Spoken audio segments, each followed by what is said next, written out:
ﷺ, but it doesn't actually resemble him. There's a kind way of saying it's still here, but we're not going to take it down. So this is what happened. So we see that at least in the beginning, the foundation of the USA, there was a large respect for the Prophet ﷺ, a large respect for Islam, and there weren't too many problems. Now we're going to fast forward a little bit.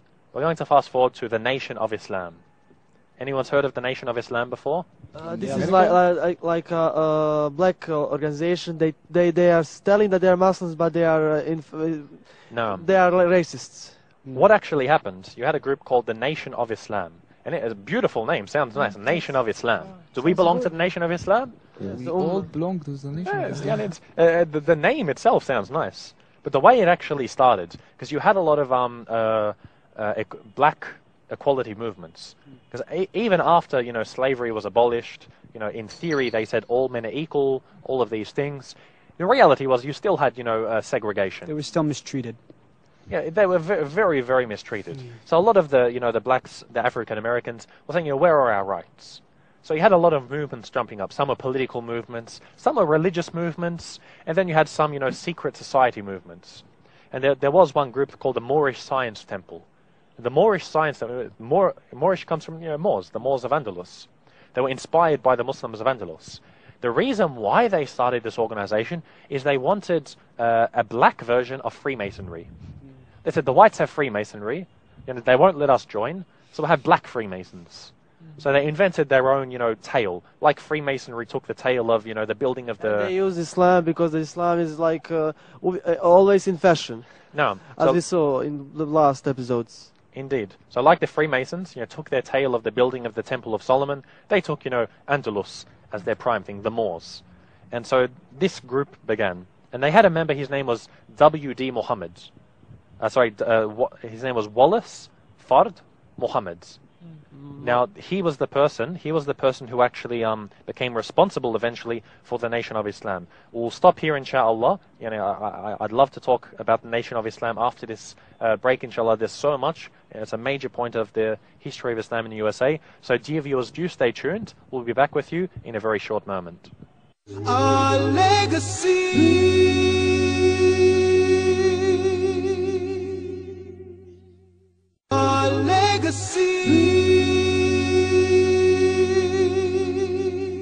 Assalamu alaikum wa rahmatullahi wa barakatuh. Welcome back, dear viewers. We're here looking at the history of Islam with a special focus on the history of Islam in the Americas. Now, as we were discussing the Nation of Islam, there was a man, his name was Wallace Fard Muhammad, and he came up with this like a new religion, and he had a disciple named Elijah Muhammad.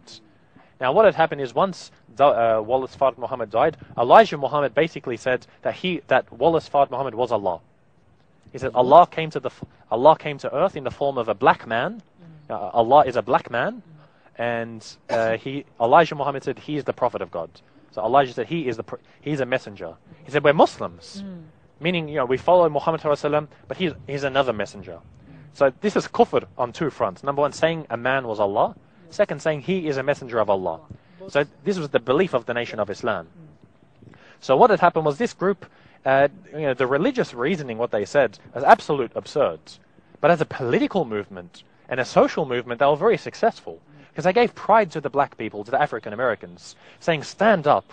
And they had a very charismatic preacher, whose name was? Malcolm X. Malcolm X. Everyone knows Malcolm X. Because it was a movie. The movie. The movie of Malcolm X is a very good movie to see. You could say he was one of the heroes of Islam in America, rahimahullah. He joined the Nation of Islam, and he became like their spokesperson. And he put pride into the hearts of the Muslims. Sorry, but I think you're forgetting another hero that came out from this movement. Can anyone guess who he is? Who is the other hero? Muhammad Ali. Muhammad Ali. How can you forget? I was almost going to mention him. He's next on my list. Sure. You're jumping the gun here.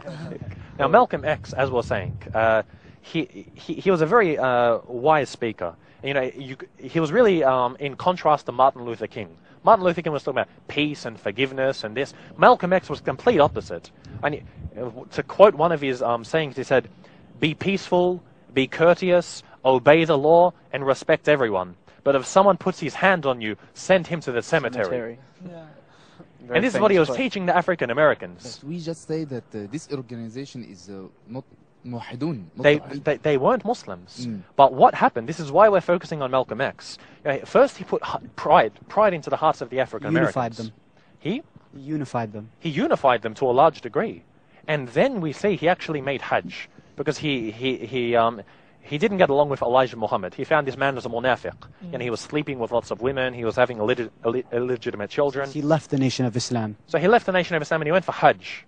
And when he went for Hajj, he saw, white Muslims, blonde-haired, blue-eyed Muslims from Eastern Europe. All different kinds of Muslims together, drinking from the same cup, everything. Exactly, and he saw racial unity. He went to North Africa and he saw, North African leaders who were white Muslims. And this was not the kind of Islam that he was actually initially presented with by his leaders, Elijah Muhammad, etc., etc. They all gave him this distorted version of Islam. Indeed. But then he went out on his own personal journey after he, I guess, deviated in a good way, of course, from the NOI, the Nation of Islam, and then, mashallah, and he found the truth. He found the truth. He left the Nation of Islam. Along with him was Muhammad Ali, the famous boxer. He also left. Many of the believers of that movement.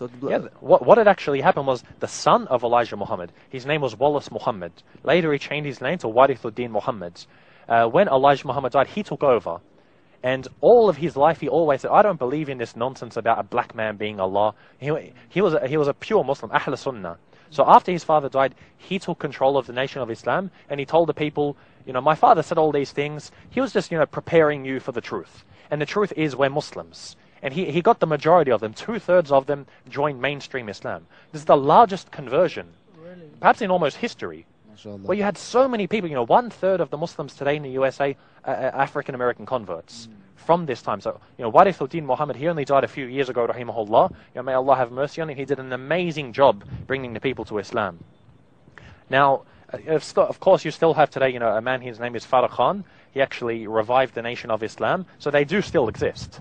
But, their beliefs are absurd. And they are weak moment. They're very weak.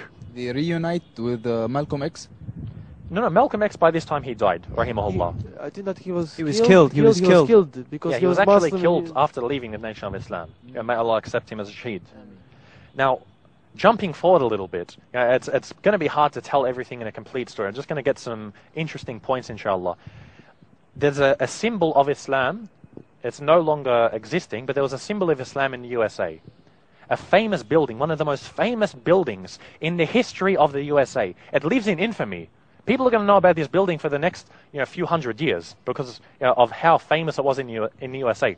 It was a symbol of Islam. A symbol of Islam before it was destroyed. What is this building? What is this building? The Twin Towers. The symbol of Islam. The World Trade Center. A symbol of Islam. How are they symbol of Islam? Now you're going to say, what are you talking about, Yamal? I mean, these were destroyed in 9/11. Let me tell you, this is just to show something amazing that you don't always hear about. What had actually happened was the World Trade Center was built by a Japanese-American architect. His name was Minoru Yamasaki. Now, Minoru Yamasaki, he actually worked in Saudi Arabia for the Bin Laden family. The Bin Laden family, they're in construction. They built many buildings. And one of the ones they built was the Dhahran International Airport. And the Dhahran International Airport, you see, it has a use of arches. You've got the Islamic-style arch. The Dhahran International Airport, designed by this, Japanese-American, used these arches. And he loved these arches so much that when he was actually employed to build the World Trade Center, you'll see the World Trade Center, it was made up of many steel pillars, and at the bottom they had this arch, almost identical to that he used in the Dhahran International Airport, the two arches. Now, he said himself, he didn't directly say it himself, but it was quoted from him, that he designed the Twin Towers like Masjid al-Haram in Mecca. Masjid al-Haram in Mecca. And the mosque in Mecca. You see in Mecca you have the two minarets. There's 4 of them. The 2 minarets together. Look at the World Trade Center. It looks like 2 minarets. There's actually something in the middle of between the World Trade Center and it symbolizes the Kaaba. Yes, this is exactly what I'm getting to. First you've got the minarets. Second you've got the Islamic style arches. Next you've got the World Trade Center Plaza, as you mentioned, which was designed to represent the mataf, the area where you make the tawaf. And when you look at it, you can't help but see the resemblance to the Masjid al-Haram in Mecca.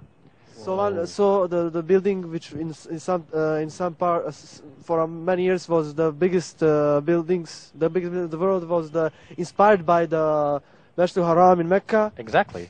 And you found in the middle there was actually an architectural thing called the sphere. Yeah. And the sphere used to rotate anti-clockwise once every 24 hours to represent Tawaf. Like the Muslim circumambulate around the Kaaba. So what did it use for? For people to pray in? I mean, this was for people to enjoy, sit down, have their lunch. But he stated, this is a man who worked in Saudi Arabia. Symbolism behind it. Not Yes, for there's a Islamic lot of purpose, symbolism. Not for Islamic purpose. Or Not for an Islamic purpose. Did he convert to Islam? No, he didn't. No, unfortunately not. Now, what's interesting, of course, is, as we know, the Twin Towers were destroyed in 9/11. This is one of the major turning points for Islam in the USA. We saw after this, going from the freedom of religion in the forefathers, we know when 9/11 was, the World Trade Center is now being rebuilt and all of these things, some Muslims wanted to build a masjid 5 blocks away, Yes. Park 51. It's still going on now. Right next to Ground Zero. It's 5 blocks away. Yeah. And a lot of people said, no, you can't you can't build a masjid 5 blocks away from the World Trade Center. Now, this is rather ironic. The World Trade Center was built as a testimony to Masjid al-Haram in Mecca, and now you're saying that you can't build something 5 blocks away. This shows the mentality that really changed the USA after 9/11. No, they don't know because they are learning history in the Christocentric view. And unfortunately, majority of Muslims are also learning. They are also know the facts. Some Muslims. Some Muslims. Like they are no facts. Like they are a Christian. They are like you see him. Taking it from their point of view, sympathizing with them. As Muslims, we look at it from this perspective. Now, what I want to do is I want to give one small example of what happened in Lebanon. After Israel had actually bombed Lebanon, because we know this happened, there was the bombing of Lebanon long ago, there was a synagogue. It was called the Magen Abraham Synagogue in Beirut. It was actually destroyed in this bombing. So the Israelis, they destroyed this synagogue. Now, what had actually happened, you can compare this to the destruction of the World Trade Center. The World Trade Center, they said, you can't build a mosque 5 blocks away. This is not right. Where's the freedom? When the synagogue was destroyed by the Israelis, the Muslim groups actually paid to rebuild this synagogue. Really? They said, we don't have a problem with Jews. We don't have a problem with Judaism.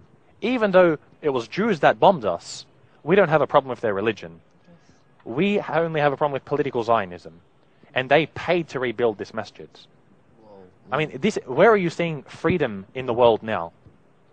The freedom that the forefathers of the USA talked about, it doesn't exist today. Totally goes It's against not the freedom. Constitution. It is Not in freedom, these countries like Egypt, like Syria. You have the churches which are here for 2,000 years. And if you go to some parts in Europe, in Andalus, in Italy, we spoke about it. We don't have this massacres. No. So this is the case. We see after 9/11, just to sort of cut it off and end with things here, we see now the USA authorizing their own citizens to be killed, killing Muslim citizens who haven't been convicted of any crimes. We see Sheikh Ali At-Tamimi, one of the greatest scholars that lived in the USA, he's in jail for life for only just speaking out against the USA involvement in Afghanistan. May Allah release him from their hands. So this is the situation of, the high points in America, a few interesting points to know about the history of Islam in the USA, and culminating to where we are now. I wish we had more time to go into more detail about this. Inshallah, we'll possibly continue in one of the other episodes. So may Allah reward you all for joining us. We hope you've benefited from this show, and we hope you too, the viewers, have benefited from the show as much as we have, and we hope to see you for our future episodes. Wassalamu alaikum wa rahmatullahi wa barakatuh.